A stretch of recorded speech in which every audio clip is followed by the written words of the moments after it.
Friends, welcome to my YouTube channel. दोस्तों, बहुत स्वागत है आपका अपने YouTube channel Pritam Bhojpuri update में। अभी सही दीजिए वीडियो लाइक, चैनल तो सब्सक्राइब। तो दोस्तों, अक्षरा सिंह, जी हाँ दोस्तों, अक्षरा सिंह ऐसी एक्ट्रेस है जो अकेले यानी सिंगल वो भोजपुरी के बड़े बड़े सुपरस्टार तो टक्कर दे सकती हैं। जी हाँ दोस्तों, और दे रही हैं। जी हाँ दोस्तों, तो उनका एक नया गाना आ रहा है 3 जून को। जी हाँ दोस्तों, 3 जून को उनका एक नया गाना आ रहा है जिस गाने का नाम है टिट टट जवानी। जी हाँ दोस्तों, टिट टट जवानी। तो आप लोग ज़रूर देखिएगा।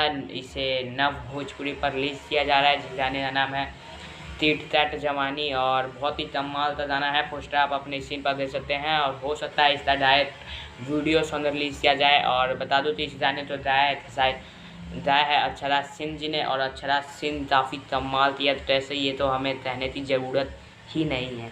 तो अक्षरा सिंह ने गाया है 3 जून को नव भोजपुरी यूट्यूब चैनल पर इसे रिलीज़ किया जाएगा।